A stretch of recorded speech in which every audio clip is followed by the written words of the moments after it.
Hello and welcome to Acapella Adventures, episode 00155, where we're making tiny bites of solo actual play to explore the entertainment of fantasy games and stories in my home campaign.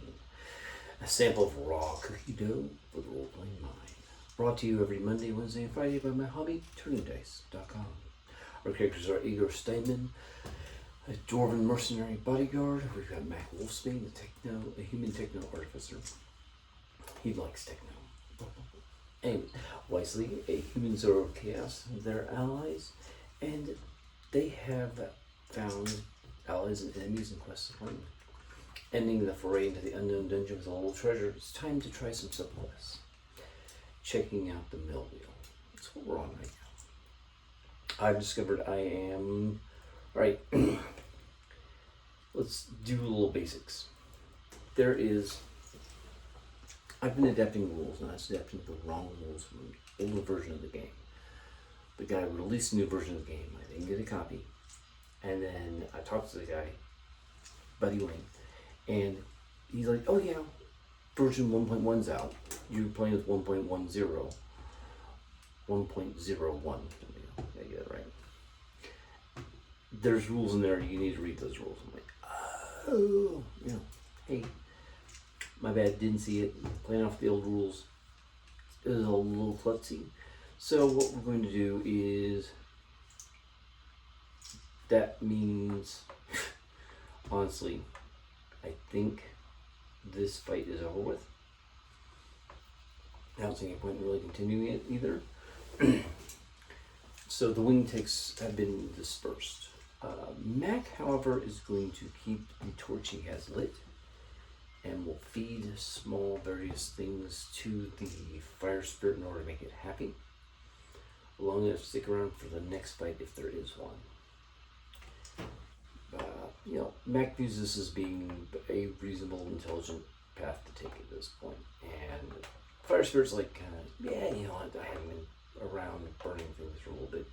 Even a torch is better than nothing. Although your buddy has that whole mess going on. With the glowing shield making you light stuff, not even dealing with real fire. Be a real dwarf man and set your shield on fire and fight with that.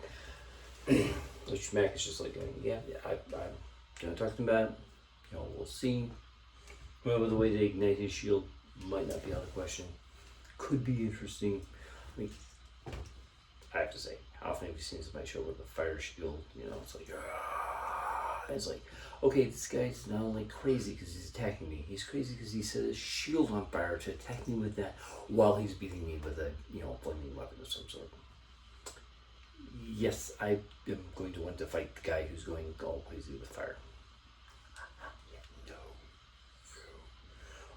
Probably adds a lot to intimidation rolls. Well, maybe not in this game, but in some games I see that adding definitely it benefits you intimidation rolls. Try it. But seriously. Alright. What are we doing? They're going to have a couple of other encounters. I sort of wrote them up. This is feeding the things they will encounter later on. I'm going to say that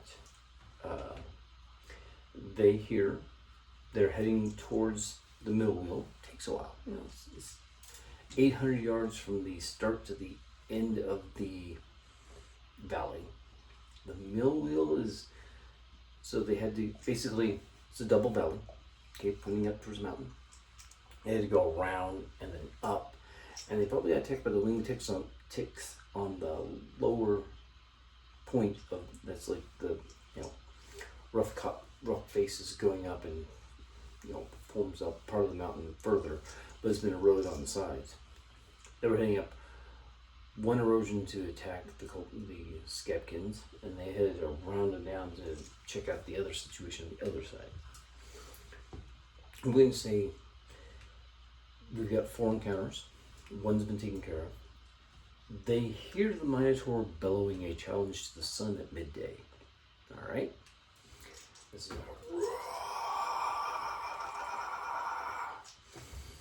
and they're like, is that a, yeah, but that's a Minotaur. I'm going to make him roll on that. Next up, they are wandering through, it's a grassy sort of valley. It's got like dead leaves and stuff all over the place, so it's kind of gives you this creepy sort of vibe thing. But they're wandering along, and then they cut across something, and they're like, wait, this is weird. They find a path that looks like it was mowed, except there's no biomatter. It's all rock and dirt in this, you know, slightly wider than man wide. It's not 6 feet, it's like 4 feet wide, like path. I'm like going, wait a second, that's not normal. I don't think Igor has any relevant skills. I'll double check, see if he's got the skill I would like him to have. No, Mac probably does. Probably should have checked him first. I can apply. Oh wait, I bet he's got, yeah. Mac's gonna make a chemistry roll. It's probably so easy I wouldn't even bother with my own. Alright.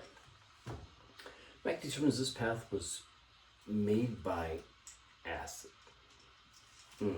Not top 10 on the fun list. He's gonna think about that. He's like, yeah, we've got a problem. Alright. I will think about that. You know what? It's gonna add something to.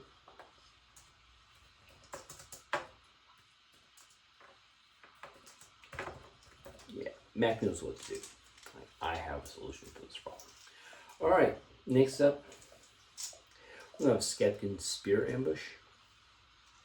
They're trying to ambush. So, we'll roll for them. So, they need to be my team of players need to be a 12. Yeah, anyway. They see the guys setting up, like, they're climbing over rocks, and they're crouching down and huddling. And here's what's going to happen. Mac's going to, with the torch, and blow the flames, and they're going to go out. He's going to add a little powder. It's a prop. It's not really a magic powder. And it's going to fly over there. The fire spirit's going to take that flame, and he's going to go, and he's just going to land right on top of the Skepkin, and they're all going to burn. Yeah, they were planning on running up, throwing their spears, and running away. And we saw them coming. Not a problem. Alright, so that's it for today. We got through a couple of encounters, just sort of scripted things, none of them like fighting combat. But if you enjoyed it, like, subscribe, have fun, enjoy yourselves.